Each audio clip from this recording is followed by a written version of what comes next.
So if you think about how freely your shoulders can move, that's how freely the entire neck of a giraffe can move.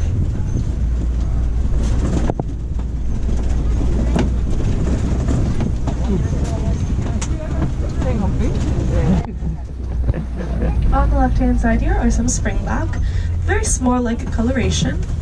Springbok are small, but they're very athletic. They can run up to about 60 miles an hour. They have a behavior called pronking as well, where they jump 6 feet up and 6 feet forward at the same time. Kind of looks like they're flying through the air. On the right-hand side here are some zebras. These are Hartmann's mountain zebras. They're the only zebra with something called the dewlap. It's located underneath their neck. Kind of looks like the Adam's apple on a male. Main difference between this zebra and most other zebras. They also do have a white coloration to their stomachs, but they are still black with white stripes, not white with black stripes. The lighter gray colored antelope on the right-hand side is the wildebeest. When it comes to nighttime for those animals, they like to lay down relatively close to each other, but facing all different directions.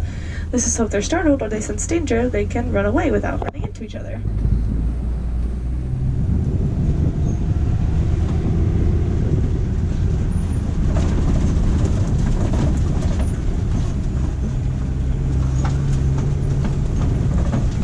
Keep heading deeper into the savanna here, see what else we can find. See a lot of broken down trees up ahead, usually a pretty good sign that we'll see some larger animals.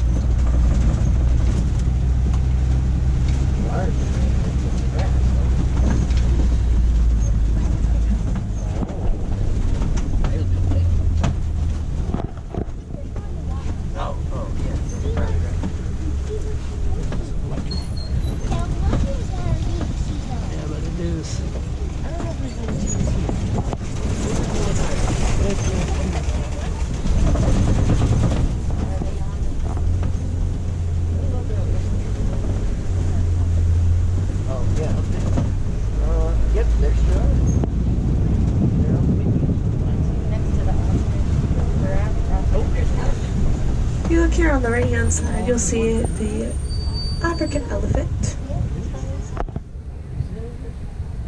He's so big, huh? African elephants can weigh up to about 20,000 pounds. They do eat up to about 500 pounds of vegetation every single day. To kind of put that 500 pounds into perspective, that's about 5,000 full-size Snicker bars. Elephants also do have some pretty flexible trunks. They can have up to 100,000 muscles in their trunks, with the main goal of either throwing dirt onto their back to protect their very sensitive skin, or placing food and water inside of their mouths. Once the food gets inside of that elephant's mouth, it gets broken up by 4 main molars. Those molars can weigh up to 11 pounds apiece and reach up to 12 inches in length. You can see that elephant on the right here.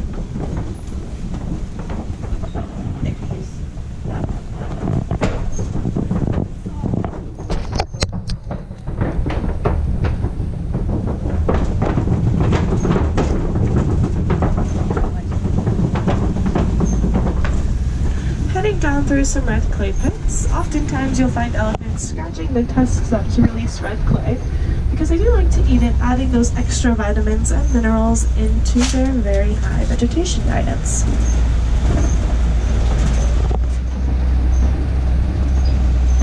You can see those tusk marks on the right here.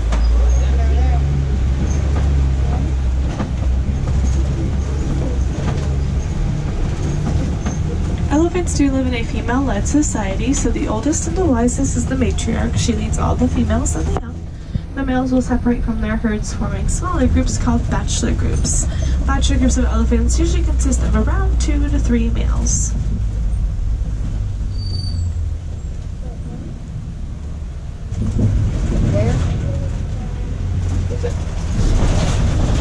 When you're looking at a large group of elephants, you can usually tell who the oldest is by who's the longest length to their tusks. Elephants' tusks are made out of the same thing as our teeth, ivory. They can reach up to 18 inches in length. But you might notice that not elephants' tusks are exactly the same length. This is because similar to how humans are right and left-handed, elephants are right and left tusked. Over time, the tusk they use most gets slightly filed down, making it shorter than the other. Pretty good picture opportunity for some elephants here on the left. Elephants can also flap their ears to cool their body temperature down.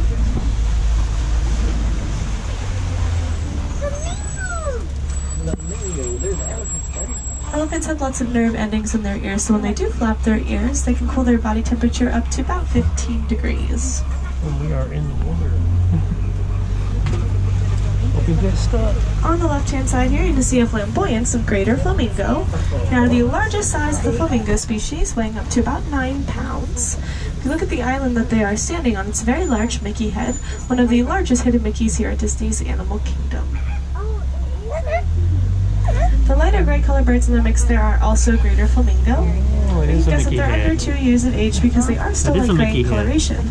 As they grow older, they'll eat a lot of brine shrimp high in beta carotene, turning those light gray color feathers that they're born with into a very light pink. Never would have called that. Got some more food there. It's a Mickey Mouse head. Flamingos are not normally a migratory species, however they will migrate due to issues like water quality and pollution. You can help stop this unnecessary migration by ensuring all of your plastic ends up into the recycling bin, so it doesn't necessarily have to end up in these animals' habitats. But if you also do find yourself wearing disposable face coverings, before throwing them into the trash can, remember to rip off those elastic ear loops. They have been getting caught on animals out in the wild. On the left-hand side here is a scimitar horned oryx. This animal is the inspiration for the unicorn, because when you look at it from the side, it looks like it only has one horn.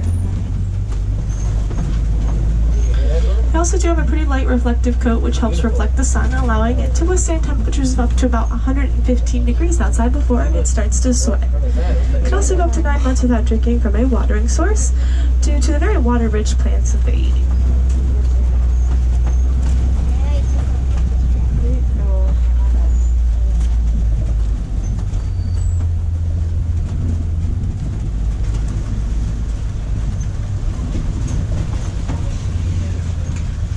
Hard to see, but if you find that orange ball there and then just follow it up the hill and just slightly to the left, underneath that plant is a cheetah. Should have pointed out to anyone that doesn't see it. Orange ball, and then up in that sunspot, you can kind of see it moving around there. Keep moving forward to see if we can find some other ones. Oh, cool. That's your favorite, huh, buddy? Cheetahs are the fastest land mammal. They can run up to about 70 miles an hour.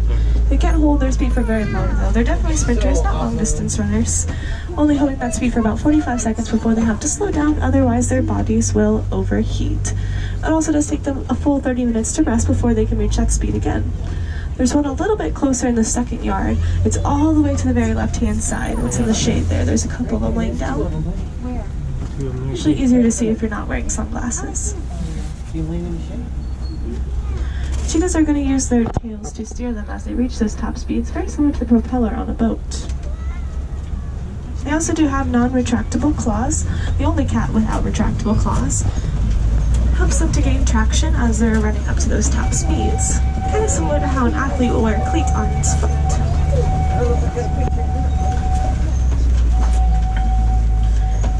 Here at the Kopi Rock Formation now, I believe I see the top of the mane for that male lion over here on the left-hand side. Oh, and there's that female laying down at the very edge there. You can see her pop up. Female lions are called lioness. They do the majority of the hunting for the pride, while those males stay back, watch over the rock formations and the young. Lions have some pretty large padded paws which help them sneak up on their prey, but they're not very successful.